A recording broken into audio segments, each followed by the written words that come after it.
ஆண்டவரும் இரட்சகருமாகிய இயேசு கிறிஸ்துவின் நாமத்தில் இந்த தொலைக்காட்சி முன் அமர்ந்து கர்த்தருடைய வார்த்தையை கேட்டுக்கொண்டிருக்கிற அருமையான என் உடன் சகோதரர்களுக்கு இருதயத்தின் ஆழத்திலிருந்து வாழ்த்துக்களையும் நன்றிகளையும் தெரிவித்துக் கொள்கிறேன்.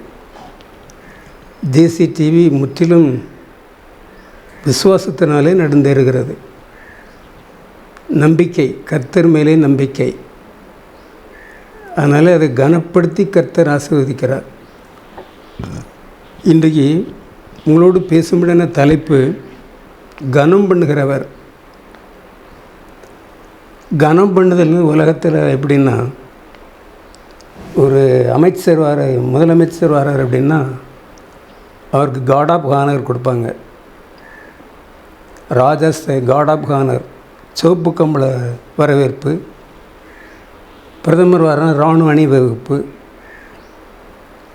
இதெல்லாம் தலைவர்களுக்கு கிடைக்கக்கூடிய கனம், அது மரியாதை, அவங்களுக்கு மரியாதை செலுத்துறது. ஒரு வீட்டுக்கு மணமகன் வரார் அப்படின்னா மணமகளுடைய தகப்பனார் எதிர் சேவையை கொண்டு போய் ஒரு மாலையை போட்டோ அல்லது ஒரு தங்க செயின் போட்டோ வரவேற்று மேலதாளத்தோடு வீட்டுக்குள்ளே கூட்டிகிட்டு போய் சாப்பாடு கொடுத்து அவரை கனப்படுத்துவாங்க. சில நேரங்களில் சண்டையும் வரும். எங்களை மதிக்கலை, எங்களை சரியானபடி கனப்படுத்தலைன்னு பிரச்சனை வரும். ஆனால் இயேசு கனப்படுத்த அவருடைய தரத்துக்கு தக்கபடி கனப்படுத்துகிறார். நம்ம கொட்டடிக்கிறோம்ல, அவர் வானத்தில் இடி முழக்கம் பண்ணுறார். சரி, நான் இந்த தலைப்பு வாசிக்கிறேன் பாருங்க. இந்த தலைப்பு கனம் பண்ணுகிறவர். இயேசு நம்மை கனம் பண்ணுங்க. இயேசு உங்களை எப்படி கனப்படுத்த போகிறார்னு சொல்ல போகிறேன். அதுக்கு யோவான் சுவிசேஷம், பரிசுத்த யோவான் 12ஆம் அதிகாரம் 26வது வசனத்தை வாசிக்கிறேன். ஒரு எனக்கு ஊழியம் செய்கிறவனானால் என்னை பின்பற்ற கடவன். நான் எங்கே இருக்கிறேனோ அங்கே என் ஊழியக்காரனும் இருப்பான். ஒருவன் எனக்கு ஊழியம் செய்தால் அவனை பிதாவானவர் கனம் பண்ணுவார். அப்படி போட்டிருக்கு. இயேசுக்கு ஊழியம் செய்தால் பிதாவானவர் கனம் பண்ணுவாராம். இதில் ஒரு வித்தியாசத்தை பார்க்கணும். என்ன அப்படின்னா, 2 கொரிந்தியர் 3ஆம் அதிகாரம் 7ஆம் வசனத்தில் மோசேயவே மரணத்துக்கு ஏதோ ஊழியம் செய்தாருன்னு தான் போட்டிருக்குது. நாம் ஆவிக்குரிய ஊழியம் செய்கிறோம். நல்லா கவனிக்கணும். மோசேயினுடைய ஊழியம் 40 வருஷ ஊழியம் மரணத்துக்கு ஏதுவான ஊழியம். நம்முடைய ஊழியம் ஆவிக்குரிய ஊழியம். அப்படி சொல்லிட்டு எபிரேயர் 5:4 ஆரோனை போல ஒருவன் அழைக்கப்படாவிட்டால் தானாக இந்த கனமான ஊழியத்திற்கு ஏற்படுகிறதில்லை, தானாக வர்றதில்லை. நான் உலக பிரகாரமான ஒரு வேலை செய்து கொண்டேன் சின்ன வயசில். ஆண்டு அழைத்தோடனே அதை விட்டுட்டு நேர ஊழியத்துக்கு போயிட்டேன். தெருவில் நின்று பிரசங்கமெல்லாம் பண்ணியிருக்கேன். சென்னையில் தனியாக நின்று பிரசங்கம் பண்ண ஒரு தைரியம் எனக்கு உண்டு. பாருங்க, 1 தீமோத்தேயு 5:17 திருவசனத்தில் உபதேசம் பிரயாசப்படுகிறவர்கள் இரட்டிப்பான கனத்திற்கு பாத்திரவான்களை எண்ண வேண்டும். காலம் மாறிச்சு. நாங்கள் சிறு வயசாக இருக்கும்போது பிஷப் ஐயா ஊருக்கு திடப்படுத்தலுக்கு வருஷத்துக்கு 2 வருஷத்துக்கு வருவாங்க. 1 மைல் தூரத்திலிருந்தே மேளம் அடித்து தெருவில் துணியை விரித்து அது மேலே நடந்து வருவாங்க. புது வருஷத்தன்னைக்கு அவர் பொட்டல்பட்டி தான் அவருக்கு வீடு. எங்கள் ஊர் மாங்குடி. இங்கேருந்தே கும்பிட்டுட்டு போவாங்க. மாங்குடியில் கையெடுத்து கும்பிட ஆரம்பித்தா அந்த ஐயாவை போய் வருஷத்தில் முதல் நாள் சந்திக்கிறதுக்கு இங்கேருந்தே கும்பிட்டுட்டு போவாங்க. நானே செய்திருக்கிறேன். அப்போ என்ன 12 வயசு. அப்படி கனப்படுத்துவார்கள். இப்போ மாறி போச்சு. இப்போ அங்கே யாரும் போகிறதில்ல. வீட்டில் இருப்பாங்க. இங்கேயே சந்தித்து முடிச்சிடுவாங்க. இங்கேயே ஆராதனை முடிஞ்சோடனே அங்கேயே 4 பேர் உட்காந்து ஒரு 25 எலும்பச்சை பழத்தை வாங்கி ஒன்றுன்னா கொடுத்து திரும்ப அதை வாங்கி திரும்ப வாங்கி திரும்ப கொடுத்து ஒரு துண்டு ஒன்று எடுத்து போட்டு ஒரு பழத்தட்டு கொடுத்து 2 வாரத்தை சொல்லி முடிச்சிடுறாங்க. இப்போ கனப்படுத்தல் குறைஞ்சிட்டு, ஆனால் பிதா கனப்படுத்துறது கூடிட்டு. அது வித்தியாசம். ஒரு எனக்கு ஊழியம் செய்வானால் பிதாவானவர் கனம் பண்ணுவார், அவருடைய தரத்துக்கு தக்கபடி கனம் பண்ணுவார். இப்போ இந்திய பிரதமர் ஏதோ ஒரு நாட்டுக்கு போகிறார் அப்படின்னா விமான நிலையத்திலேயே அவருக்கு சிவப்பு கம்பள வரவேற்பு கொடுக்கப்படும். இப்போ இராணுவ அணிவகுப்பு நடைபெறும், அது காட் ஆஃப் ஹானர்னு சொல்லுவாங்க. அதை காட் ஆஃப் ஹானர். அவரை சுற்றி ஹை ப்ரொடெக்ஷன் இருக்கும். 5 அடுக்கு பாதுகாப்பு, 3 அடுக்கு பாதுகாப்பு, சாப்பிடும்போது 2 அடுக்கு பாதுகாப்பு இருக்கும். கிட்டத்தில் யாரும் போக முடியாது. ஏன்னா அவர் மரியாதைக்குரியவர். அவருக்கு ஏதாவது பிரச்சனைனா, அவருக்கு பிரச்சனை உலகத்துக்கே பிரச்சனை தான். அதனால் ஹை ப்ரொடெக்ஷன் உள்ள ஒரு நமக்கு அப்படி இல்லை. அதை காட்டிலும் மேலாக பிதாவான கொடுக்குற கனத்தை பாருங்கள். இப்போ நான் சொல்லிக் கொடுக்குறேன் உங்களுக்கு, நீங்கள் மனசில் எழுதி கொள்ளுங்கள். பாருங்கள், மல்கியா 1:6 சொல்லப்பட்டிருக்கிறது, நான் பிதாவானால் கனம் எங்கே? நான் பிதா, எனக்கு என்ன கனம் இருக்குது, மரியாதை இருக்குது. ஏசாயா 43:20, நான் தெரிந்து கொண்ட ஜனத்துக்கு வனாந்தரத்திலே தண்ணீரை பெறும் அவாந்தர வெளியில் ஆறுகளை உண்டாக்குவேன். காட்டு மிருகங்களும் வலுசற்பும் கோட்டான் குஞ்சுகளும் என்னை கனம் பண்ணும். காட்டுக்குள்ளே நான் தெரிந்து கொண்ட ஜனத்திற்காக வனாந்தரத்தில் தண்ணீரையும் அவாந்தர வெளி ஆறுகளை உண்டாக்குறதினால் காட்டு மிருகங்களும் வலுசற்பங்களும் கோட்டான் குஞ்சுகளும் என்னை கனம் பண்ணும். மனுஷன் கனம் பண்ண மாட்டேங்க. கோயிலுக்குள்ளே வரும்போதே பேசிக்கிட்டே இருக்காங்க, ஆல்டர்லேயே பேசிகிட்டு இருக்காங்க. எஸ்தர் 6ஆம் அதிகாரம், எஸ்தர் 6ஆம் வசனத்தில் ராஜா கேட்குறாரு, ராஜா கனம் பண்ண விரும்புகிறவனுக்கு என்ன செய்ய வேண்டும் அப்படின்னு ஆமான்ட்ட கேட்குறார். அவன் சொல்கிறான், இப்போ நீ ராஜா வஸ்திரத்தை தரிக்கணும், ராஜா உடுத்துகிற கொடுத்தணும், அவர் குதிரையில் ஏற்றி நகர்வலம் வரணும், ஊர்வலம் மாதிரி அவரை அலங்கரித்து ராஜா மாதிரி அலங்கரித்து, யாரை கனம் பண்ண விரும்புகிறாரோ அவனை ராஜா மாதிரி அலங்கரித்து, ராஜ வஸ்திரம் தரித்து ராஜா மாதிரி அலங்கரிக்கணும். தான் சாதாரண மனுஷனை ராஜாவுக்கு சமமாக்கி கனப்படுத்துகிற ஒரு பழைய ஏற்பாட்டு காரியம். அந்த காலத்தில் நடந்தது, உண்மை சம்பவம் அது. அப்போ 1 கொரிந்தியர் 15:43 கனவீனமாய் விதைக்கப்படும் மகிமையில எழுந்திருக்கும். நம்முடைய சரீரம் கனவீனமாய் விதைக்கப்படுகிறது. கல்றதோடு புதைச்சிட்றாங்க. நல்லவனாக இருந்தால் எழுந்திருக்கும் பொழுது மகிமையாக எழுந்திருக்கும். இந்த சரீரத்தை இயேசு மகிமைப்படுத்துகிறார், அப்படி கனப்படுத்துகிறார். இங்கே கொட்டடித்து பாட்டு பாடி இசைக்கிறாங்க இல்லையா. இப்போ முதல் ஒரு வரவேற்பை சொல்கிறேன் பாருங்கள். 1 சாமுவேல் 12ஆம் அதிகாரம் 17ஆம் வசனத்தில் இஸ்ரவேல் ஜனத்தார் போய் தீர்க்கதரிசி ஆகிய சாமுவேல் இடத்துல கேட்குறாங்க, இப்போ எங்களுக்கு புறஜாதியருக்கு இருக்கிற மாதிரி எங்களுக்கு ராஜா வேண்டும். ராஜா வேணும்னு சொன்ன உடனே இடி முழக்கம் உண்டாயிருது, பயங்கரமாக இடி இடிக்குது. உடனே 18ஆம் வசனம் உடனே இடி முழக்கம் உண்டாயிட்டு. அப்போ கர்த்தர் ஒரு ராஜா உருவாக்கும் பொழுதே அவனை கனப்படுத்துகிறார். பட்டாபிஷேகம் வர்றதுக்கு முன்னாடியே ராஜா வேண்டும் இந்த வார்த்தையை கேட்ட உடனே பயங்கரமான இடி முழக்கம் உண்டாகிறது. இடி முழக்க வரவேற்பு இது யாருக்குமே கிடைக்காது. இது இயற்கைக்கு மேற்பட்ட ஒரு சக்தி. நம்முடைய திருநெல்வேலி திருமண்டலத்தில் முதல் இந்திய தமிழ் பேராயரையாக இருந்தாங்க. வேதநாயகம் சாமியில் சரியா அப்படின்னு பெயர். வெள்ளாளங்களை சேர்ந்தவர்கள்.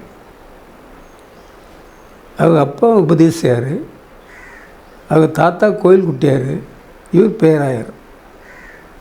ஆச்சரியமாக இருக்குல்ல. அவர் முதல் ஃபஸ்ட் இந்தியன் தமிழ் பிஷப். இந்தியாவிலேயே அவர் தான் முதல் தமிழ் பேராயர். அவர் எப்படிலாம் வரவேற்பு கொடுத்தாங்க அப்படிங்கிறதெல்லாம் எழுதியிருக்குது. ஆண்டவர் கனப்படுத்திக்க. அவர் முறை காட்டுக்குள்ளே போகிறார். எதிர ஒரு பெரிய யானை கூட்டம் வந்துருச்சு. யானை கூட்டம் உண்மை நடந்த சம்பவம். அவருக்கு அந்த மொழி அப்போ தெரியாது. அவர் கூட்டிகிட்டு போனவங்க விட்டுட்டு ஓடிடுறாங்க. இவர் ஒரு 3 அடி உயரமான ஒரு கல் மேலே ஏறுறார். முழங்கால் போட்டு கண்ணை இறுக்கி மூடிடுறார். இறுக்கி மூடி ஜெபம் பண்ண ஆரம்பிச்சிடுறார். ஜெபம் பண்ண ஆரம்பித்த உடனே பயங்கரமான இடி முழக்கம் சத்தம் கேட்கும். பயங்கரமான இடி முழக்க சத்தம். இந்த யானைகள்லாம் அந்த இடி முழக்கண்டு மிரண்டு ஓடுது. அங்கங்கெல்லாம் ஓடுது. மேலேருந்து கீழே விழுது. ஒரு அரை மணி நேரம் கழித்து பார்த்தா 2-3 யானை செத்து கிடக்குது. இந்த இடி முழக்க சத்தத்தில் ஒன்று மோதி உருண்டு பயந்து விழுந்து ஓடுது. ஒரு அரை மணி நேரம் கழித்து கண்ணை திறந்து பார்க்குறாரு. காட்டுவாசிகள்லாம் கும்பிட்டு நிற்கான். அவங்க கேட்குறாங்க, அவங்க இடி முழக்க சத்தம் உங்களுக்கு கேட்கலையா அப்படின்னு. இன்னும் கேட்கலப்பா, எனக்கு கேட்கலை. அப்போ அவங்க எல்லாரும் சேர்ந்து ஒரே குரலில் சொன்னாங்களாம், நீ சொல்ல வந்த தெய்வந்தான் உண்மையான தெய்வம். இனிமேல் நாங்கள் அந்த தெய்வத்தை தான் வணங்குவோம் அப்படின்னு ஒரு பொருத்தனை பண்ணுறாங்க. அது அந்த ஃபஸ்ட்டு சர்ச் ஸ்டார்டட் இன் அவர் ஒரு தோரணக்கல்லில் முதல் விசுவாச கூட்டம் அங்கே தான் உருவாச்சு. காரணம் தெரியுமா? இடி முழக்கம். இந்த சத்தத்தை கேட்டால் யானைகள் அவரை ஒன்றும் செய்ய முடியல.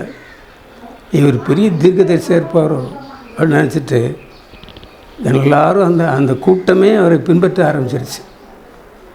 இன்றைக்கு அது 4-5 டயஸஸ் ஆகிருக்கு. அந்த அளவுக்கு பெருசாயிட்டு. அப்போ ராஜாவின்னு கேட்ட உடனே இடி முழக்கம் உண்டாயிற்று. வெளிப்படுத்தல் 1:6 சொல்லுகிறது, நம்மை ராஜாக்களும் ஆசாரியர்களும் ஆக்கினார். அந்த ராஜா யார் அப்படின்னு சொன்னால் நம்ம தான், நீங்கள் தான்.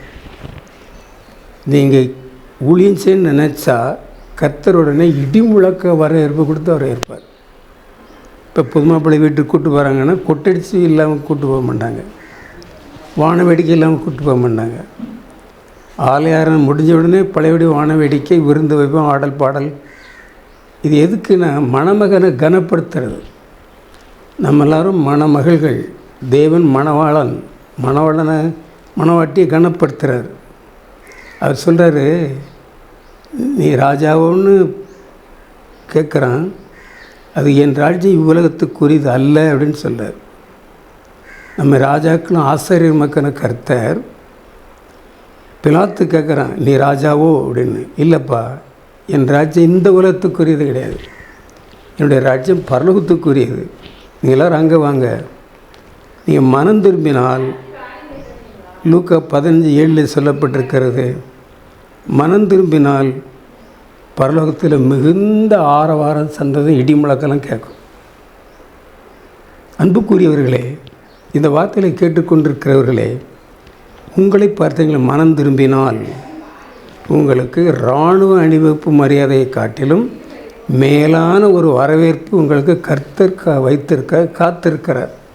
வருவானா வரமாட்டானா அப்படின்னு. சிலர் வாராங்க, ஓடி போயிடுறாங்க. அப்படி இல்லை. இயேசுவை நிரந்தரமாக ஆராதிக்கிறவர்களை கர்த்தர் கனப்படுத்துகிறார். ஊழியம் செய்தால் பிதாவானவர் கனம் பண்ணுவார் அப்படி சொல்லி ஏசாயா 35:10 கர்த்தரால் மீட்கப்பட்டவர்கள் ஆனந்த களிப்புடன் பாடி சீயோனுக்கு வருவார்கள் என்று சொல்லப்பட்டிருக்கிறது. அப்படி சொல்லிவிட்டு லூக்கா 16:22 நம்ம இந்த பூலகத்தில் ஒழுங்காக வாழ்ந்தால் தேவதூதர்கள் வந்து நம்ம தூக்கி கொண்டு ஆபரனுடைய மடியில் கொண்டு வச்சிடுறாங்க. இறந்த பிற்பாடு ஆபரம் மடியில். எனக்கு ஒரு உண்மை சம்பவத்தை சொல்கிறேன் கேளுங்க. அதாவது எங்கள் சொந்த ஊரில் ஒரு சம்பவம் நடந்தது. ஒரு பாட்டி தெரியும் எனக்கு. அது சாகும்போது வயசு 127. நல்ல வலுவானது. அது எவனே அடித்து விடும். தலாப்பா கட்டியிருக்கும், கம்பு வச்சுருக்கும், வெள்ளைச்சலை கட்டியிருக்கும். அதோட மீன் விற்பனையில் சண்டை வந்துடுச்சு. அந்த மீன் பிடிக்கிற இடத்துல இது ஒரு ராத்திரி நிற்கிது. அங்கேருந்து ஆளுக்கு ஒருத்தனை வாரான். ஒவ்வொருத்தனும் ஒரு அடி கழுத்தை அந்த இடத்துல அடித்த உடனே, இந்த இடத்துல பெட்டதில் அடித்த உடனே அது செத்து விழுந்துடுறான். இப்படி 17 பேர் அவுட். அது சாகும்போது நான் பார்த்தேன், கட்டில் போட்டிருக்காங்க. ஐயோ கருப்பாக வந்து என்னை கூப்பிடுதானே, கருப்பாக வந்து கூப்பிடுதானே அப்படின்னு நினைக்கும். ஆனால் லாசருவை வந்து ஐஸ்வர்யன் தாசர் ஊமையில் லாசரு வந்து தேவதூதர்கள் தூக்கிட்டு போகிறாங்க. பாவிகளை வந்து சாசு கூப்பிட்டு போகுது. நம்ம கனப்படுத்துகிற கர்த்தர் தம்முடைய தூதர்களை காற்றுகளாக மாற்றுகிறார். பணிவிடை ஆவிகள் தான் அவங்களுக்கு பேர். தூதர்களுக்கு பணிவிடை ஆவிகள். அவங்க தான் நம்மளுடைய ஆவியை கொண்டு வராங்க. இடிமுழக்க வரவேற்பு கொடுத்து மனம் திரும்பின உடனே பரலோகத்துக்கு கூட்டிகிட்டு போய் இடிமுழக்க வரவேற்பு கொடுத்து சீட்டில் உட்கார வச்சு, ஆபரணம் மடியில் உட்கார வைக்கிறாங்க. இதுதான் முதலாவது அனுபவம். அப்படி சொல்லிவிட்டு வெளிப்படுத்தல் 14:1 சீயோன் மலையிலே ஆட்டுக்குட்டியானருடனே 1,44,000 பேருடன் பெருவெள்ள இறைச்சல், இடி முழக்கம், வானத்தில் புதிய பாட்டு பாடி வரவேற்பார்கள். எவ்வளோ பெரிய கனம் பாருங்கள். நம்ம மனம் திரும்பினால், கர்த்தர் ஊழியம் செய்தால், அங்கே இருக்கிற 1,44,000 பேரும் இடி முழக்க வரவேற்பு கொடுத்து நம்மை அழைத்து செல்கிறார்கள். உள்ளே போன உடனே ஜீவவிருட்சத்தின் கனியை கொடுக்குறாங்க. அது எங்கே நம்ம மனுஷன் இழந்தான்? ஏதேன் தோட்டத்தில் இழந்தான். அந்த ஜீவவிருட்சத்தின் கனியை பரலோகத்துக்கு போகும்போது கொடுத்து கனப்படுத்துகிறார். நம்ம பாருங்கள், கல்யாண ஆராதனை முடிஞ்சவுடனே மணமக்களை வீட்டுக்கு கூட்டிகிட்டு போவாங்க பாலும் பழம் சாப்பிட. பால்னா ஒரு வீட்டுக்கு போயிருந்தேன் பால் பழம் சாப்பிடும்போது. அது ரொம்ப நாள் ஆச்சு. அங்கே பழங்கள் சாப்பிட்டாங்க. பழங்கள்லாம் என்ன அர்த்தம்? பழமையான கல். பழங்கள் சாப்பிட்டாங்க. ஒரே சாராய வாடை. என்னென்னா பழங்கள் சாப்பிட்றாங்க அப்படின்னாங்க. பழங்கள் அப்படிங்கிறதுக்கு 2 அர்த்தம் இருக்குது. ஒன்று பழம், இன்னொன்று பழமையான கல். இவனை யாரும் வரவேற்க முடியுமா? இவன் பரலத்துக்கு போவானா? அந்த ஜீவவிருட்சத்துக்கு கனி கிடைக்குமா? கிடைக்காது. பரலோகத்தில் 19ஆம் அதிகாரம் 1 வசனத்தில் திரளான ஜனங்கள், வெளிப்படுத்தல் 19:1 ரட்சிப்பின் மகிமை கனம் உண்டாவதாக என்று 19ஆம் அதிகாரம் 6ஆம் வசனத்தில் திரளான ஜனம் பலத்தை இடி முழக்கம் போல முழங்கினார்கள். 10ஆம் அதிகாரம் 1 வசனத்தில் ஒரு தூதன் ஆர்ப்பரிக்கிற போது 7 இடி முழக்கம் உண்டாயிற்று. நாம் போகும்போது, அதாவது நீங்களும் நானும் பரலோகத்துக்கு பாவ மன்னிப்பை பெற்று போகும் பொழுது எப்படி வரவேற்பாங்க தெரியுமா? 7 × 7 49 இடி முழக்கம் வரவேற்று நம்மை வரவேற்கிறாங்க. அல்லேலூயா! எவ்வளோ பெரிய காரியம் பாருங்கள். நல்ல யோசித்து பார்க்கணும், கவனிக்கணும். அப்போ அது புரியும். நம்ம ஆண்டவர் அப்படி வரவேற்கிறார். 11ஆம் அதிகாரம் 19ஆம் வசனத்தில் பரலோகத்தில் ஆலயம் திறக்கப்பட்ட உடனே இடி முழக்கம், பூமி அதிர்ச்சி, பெருமழை திறந்தது.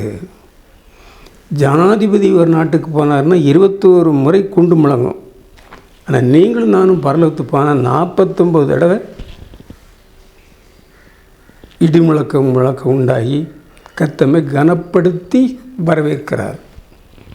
இது மனுஷனுக்கு கிடைக்கக்கூடாத ஒரு பெரிய ஒரு அற்புதம். இது உங்களுக்கு கிடைக்கணும். நீ கிறிஸ்தவ மதத்தை தப்பாக நினைக்கக்கூடாது. ஆராதனைகளை குறை சொல்லக்கூடாது. ஊழியக்காரங்களை அற்பமாக எண்ணக்கூடாது. ஊழியத்தை அலட்சியம் பண்ணக்கூடாது. ஏன்னா நமக்கு இடிமுழக்க வரவேற்பே இருக்க, அது இயற்கைக்கு மேற்பட்டது இல்லையா? 2வது பாருங்கள், எப்படி நம்மளை வரவேற்கிறார் பாருங்கள். வெளிப்படுத்தல் 14:14 மனுஷகுமாரனு ஒப்பானவர் இருந்தார்.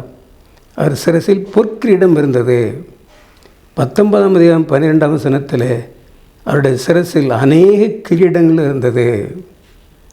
அது ஒன்று ரெண்டு இல்லை, அநேக கிரீடங்கள் இயேசுநாதருடைய தலையில் இருக்குது. அது என்ன செய்கிறது தெரியுமா? சங்கீதம் 21:3 உத்தம ஆசிரியரை எதிர்கொண்டு வந்து அவர் சிரசில் பொற்கிரீடம் தரிப்பிக்கிறீர். நமக்கு என்ன கிடைக்கு தெரியுமா? பரலோகத்துக்கு போகும்போது கிரீடம் சுட்டி நம்மை கனப்படுத்துகிற கர்த்தர். அதுக்கு ஒரு வித்தியாசம் இருக்குது பாருங்கள், ஒரு அர்த்தம் சொல்கிறேன் பாருங்கள். யாருமே கண்டுபிடிச்சிருக்க மாட்டாங்க. லேவியராகவும் 21ஆம் அதிகாரம் 12ஆம் வசனத்தில் அபிஷேக தைலம் எனும் கிரீடம், அதை இங்கேயும் வாங்கிக்கலாம். நிறைய பேர் வாங்கிட்டு இப்போ விட்டுட்டாங்க. அபிஷேக தைலத்தை கிரீடத்துக்கு கூப்பிடப்பட்டிருக்கிறது. நம்ம அபிஷேகம் பண்ணி தேவனே நம்ம அபிஷேகம் பண்ணி கிரீடம் மாதிரி சூட்டி இடிமுழக்க வரவேற்று ஜீவவிருட்சத்தின் கனியை கொடுத்து அவர் கூப்பிட்டு போகிறாரு. கூட்டிகிட்டு போய் அது மகிமையான கிரீடம். நம்ம அபிஷேகம் பெற்றிருந்தால், வாக்குத்தத்தம் என்ற பரிசுத்தாவினால் அபிஷேகம் பெற்றிருந்தால், அபிஷேக தைலம் என்னும் கிரீடம் சுட்டப்படும். கிரீடம் சுட்டியாச்சுன்னா அவர் இப்போ உலகத்திலேயே இங்கிலாந்து தேசத்து மகாராணிகிட்ட தான் கிரீடம் இருக்குது, மற்ற எந்த நாட்டிலையும் கிடையாது. அதில் ஒரு வைரம் இருக்கிறது. அது கோஹினூர் வைரம்னு பேர். அந்த கோஹினூர் வைரம் எங்கேருந்து போச்சு? இந்தியாவிலேருந்து தான் கலாண்டு கொண்டு வச்சாங்க. அது எத்தனை லட்சம் கோடி பேரும், அந்த அளவுக்கு அது மரியாதை உள்ளது. வருடத்தில் ஒரு முறை அந்த அம்மா ஜன்னல் வெளியே பார்த்து ஜனங்களை கை காட்டி ஆசீர்வாதம் பண்ணிவிட்டு அந்த கிரீடத்தோடு வெளியே எட்டி பார்ப்பாங்க. மகாராணியாருடைய அரண்மனையிலிருந்து எல்லோரும் பார்ப்பாங்க. இப்போ உலகம் முழுவதும் பார்க்கக்கூடிய அளவுக்கு விஞ்ஞானம் முன்னேறி இருக்குது. கனப்படுத்துகிறது, மனுஷனை கனப்படுத்துகிறாங்க. கர்த்தர் கனப்படுத்தினா அபிஷேக தைலம் கிரீடம். பவுலப்போஸ்தலன் சொல்லும் பொழுது, நல்ல போராட்டத்தை போராடினேன், ஓட்டத்தை முடித்தேன், நீதியின் கிரீடம் விசுவாசத்தை காத்து கொண்டேன், நீதியின் கிரீடம் எனக்காக வைக்கப்பட்டிருக்கிறது. நல்லா பாருங்கள், உண்மையாக ஊழியம் செய்தால், நான் முதல்ல சொன்னேன், எனக்கு ஊழியம் செய்தால் பிதாவானவர் கனம் பண்ணுவார். கர்த்தருக்காக ஓடணும். எலியா தீர்க்கதரிசி ஆகாப் ராஜாவினுடைய அந்த ரதத்துக்கு முன்னால் ஓடுறாரு. அப்போ அவருக்கு வயசு 75. அந்த ரதத்தை காட்டிலும் மேலே ஸ்பீடாக ஓடுறாரு. அப்போ நம்மளும் கிறிஸ்துவ ஓடணும், இயேசுவுக்காக வைராக்கியமாக ஓடணும். ஓடினா கிரீடம் கிடைக்கும். அதுக்கு பேர் ஜீவ கிரீடம். அவருடைய பிரசன்னத்தை யாவருக்கும் கிரீடம் கிடைக்கும். இது ஒரு கனம், இது ஒரு மரியாதை. மரியாதை இல்லாத ஒரு இடத்துல நம்ம இருக்கக்கூடாது, அந்த ஊழியத்தை செய்யக்கூடாது, அந்த பிரசன்னத்தை நாடக்கூடாது. எனக்கு ஊழியம் செய்வேன், ஆனால் பிதாவானவர் கனம் பண்ணுவார். முதல் கனம் என்ன சொன்னேன்? இடிமுழக்க வரவேற்பு. 2வது கிரீடம் சுட்டுதல். 3வது அவர் என்ன செய்ய தெரியுமா? சிங்காசனத்தில் உட்கார வச்சிடுறார். இப்போ தமிழ்நாட்டில் கூட முதலமைச்சர் சீட்டு யாருக்கு அப்படின்னு ஒரு பெரிய போராட்டம் வந்துச்சு இல்லையா? ஒரு சாதாரண நடிகருக்கு கிடச்சி போச்சு கிரீடம், சிங்காசனம். இதில் என்ன ஒரு வாசிக்கிறேன். யோபு 36:7 அவர் தமது கண்களை நீதிமானை விட்டு விலக்காமல் ராஜாவுடன் சிங்காசனம் ஏறவும் உயர்ந்த ஸ்தானத்தில் என்றைக்கு உட்காரவும் செய்கிறார். ராஜாவோடு கூட நம்ம ஏறி சிங்காசனத்தில் என்றைக்கு உட்காரும்படி செய்கிறார். தமிழ்நாட்டில் 5 வருஷம்தான் மந்திரி எந்திரி அப்படின்ற நம்பர். இயேசு கொடுக்குற அந்த சிங்காசனத்தில் பெர்மனண்டாக உட்காரலாம். அல்லேலூயா. ஒரு வார்த்தை இருக்குது பாருங்கள், 1 சாமுவேல் 2:8 அவர் சிறியவனை புழுதியிலிருந்து எடுத்து எளியவனை குப்பைந்து உயர்த்தி பிரபுக்களுடன் உட்கார வைத்து மகிமையான சிங்கத்தை சுதந்திரிக்க செய்கிறார். சிங்காசனத்தை நமக்கு பெருமண்டாக கிடச்சி போகுது. அப்படி ஒரு கனம் கிடைக்கும். மகாராணியாருக்கு செத்தாக தான் அந்த பதவி போகும். இந்தியாவில் உலக நாட்டில் எங்கேயும் இப்படி கிடையாது. ஒரு குறிப்பிட்ட வருஷம் ஆன உடனே சொல்லிடுறாங்க. 5 வருஷம்தான் நம்ம நாட்டில். மற்ற நாடுகளில் வித்தியாசமெல்லாம் இருக்குது. சரி, அது வேறு. ஆண்டவர் சொல்கிறாரு மத்தேயு 19:28, கர்த்தர் சிங்காசனத்தில் வீற்றிருக்கும்போது என்னை பின்பற்றி நீங்களும் நியாயந்தீர்க்கிறவர்களாக சிங்காசனத்தில் என்னோடு கூட வீற்றிருப்பீர்கள். நம்ம இயேசுவோடு கூட உட்காரக்கூட பெரும் பாக்கியம். அதை விட பெரிய கனம் ஒன்றும் கிடையாது. அதை காட்டிலும் மேலான கனம் ஒன்றுமே கிடையாது. இதுதான் இயேசு கொடுக்குற கனம். கடைசியில் ஒன்று சொல்கிறேன் பாருங்கள், 2 கொரிந்தியர் 4:17, அது சீக்கிரமாக நீங்கள் லேசான உபத்திரவம் நித்திய கன மகிமை உண்டாக்கும். நமக்கு அதாவது அர்ச்சனை இல்லாத ஆண்டவனும் இல்லை, பிரச்சனை இல்லாத மனுஷன் இல்லைன்னு சொல்லுவாங்க. அர்ச்சனை இல்லாத ஆண்டவனும் இல்லை, பிரச்சனை இல்லாத மனுஷனும் இல்லை. ஒரு சின்ன களிமண்ணை ஒரு இடத்துல வச்சு அதை ஒரு மாலை போட்டு கும்பிடுதான். கொஞ்சம் நாள் அது பெரிய கோயிலே கட்டிவிடுதான். அர்ச்சனை இல்லாத ஆண்டவனே கிடையாது. எந்த கோயிலும் அர்ச்சனை இருக்குது. பிரச்சனை இல்லாத மனுஷனும் கிடையாது. உபத்திரத்துக்கு நாம் நியமிக்கப்பட்டிருக்கிறோம். We are appointed for the persecution. இப்படிப்பட்ட உபத்திரத்தை சகிக்க நியமிக்கப்பட்டிருக்கிறீர்கள் என்று ஆண்டவர் சொல்கிறார். அப்போஸ்தலர் 16:22, அநேக உபத்திரங்கள் வழியாய் பரலோகத்திலே பிரவேசிக்க வேண்டும் என்று சீடர்கள் ஜனங்களுக்கு புத்தி சொன்னார்கள். பரலோகத்தில் ஒரு சம்பவம் நடக்கு. வெளிப்படுத்த 7:14, இவரெல்லாம் யார் அப்படின்னு கேட்குறாங்க. பரலோகத்து வந்திருக்கான இவரெல்லாம் யார்? இவர்கள் மிகுந்த உபத்திரவங்களிலிருந்து வந்தவர்கள், தங்களுடைய அங்கிகளை ஆட்டுக்கூட ரத்தத்தை தோய்த்து வெளுத்தவர்கள். அப்படி எப்படி கனப்படுத்தியிருக்கார் பாருங்க. சாதாரண மனுஷனை கனப்படுத்தி, இல்லை யார் எங்கிருந்து வந்தார்கள்? மிகுந்த உபத்திரம். நீங்கள் உபத்திரப்படுறீங்களா? இந்த வார்த்தையை கேட்கிற உபத்திரப்படுகிறீர்களா? உங்களுக்கு ஒரு பெரிய வாய்ப்பு இருக்கிறது. கனம் மகிமை உண்டாக போகுது. என்ன மகிமைன்னா இயேசுவோடு கூட உட்காரப்போகிறோம். அல்லேலூயா. இந்த பாக்கியம் உங்களுக்கு வேணுமா? சொன்னட்டுமா? பரலோகத்தின் தேவனாகிய கர்த்தாவே, இந்த சந்தோஷமான நல்ல நாளுக்காய் உமக்கு ஸ்தோத்திரம். எங்களை கனப்படுத்துகிறவரை மெய் துதிக்கிறோம். அந்த இடிமுழக்க வரவேற்பு கொடுக்கிறவரை மெய் ஸ்தோத்தரிக்கிறோம். கிரீடம் சூட்டுகிறவரை மெய் ஸ்தோத்தரிக்கிறோம்.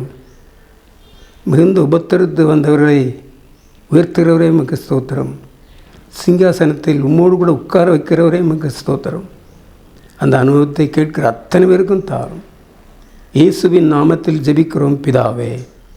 ஆமேன், ஆமேன். நன்றி, வணக்கம்.